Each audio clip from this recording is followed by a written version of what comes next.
Les effets néfastes des péchés P2 par Ibn al-Qayyim. Le péché de celui qui le commet retourne sur les autres, donc, ils sont tous touchés. Moudjahid a dit. Moins les animaux maudissent ceux qui commettent les péchés parmi les fils d'Adam lorsque l'année est difficile et que la pluie ne tombe pas, ils disent, ceci est à cause des péchés des fils d'Adam. À cause des péchés, des créatures qui ne s'attaquaient pas au serviteur, s'attaquent à lui, comme les diables qui lui nuisent, le trompent, lui insufflent de mauvaises pensées, lui font peur, l'attristent, et lui font oublier ce qui lui est utile.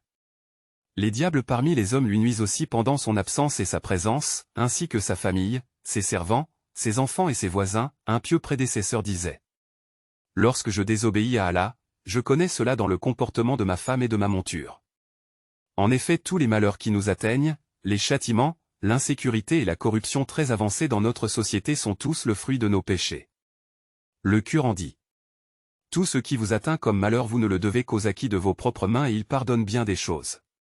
Sourate 42 verset 30.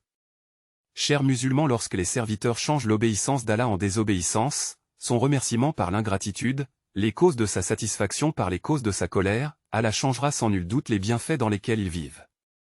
De la même façon, lorsqu'ils changent les péchés par l'obéissance d'Allah, Allah leur changera le châtiment par la paix, l'abaissement par la gloire et le malheur par le bonheur.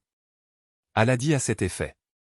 En effet, Allah ne modifie point l'état d'un peuple tant que les individus qui le composent ne modifient ce qui est en eux-mêmes. Sourate 13 verset 11. Il dit encore. Allah ne modifie pas un bienfait dont il a gratifié un peuple avant que celui-ci change ce qui est en lui-même. Et Allah est audient et omniscient. Sourate 8 verset 53. Donc frères et sœurs en la foi. Craignons Allah et obéissons-lui, et Inch'Allah on aura le succès.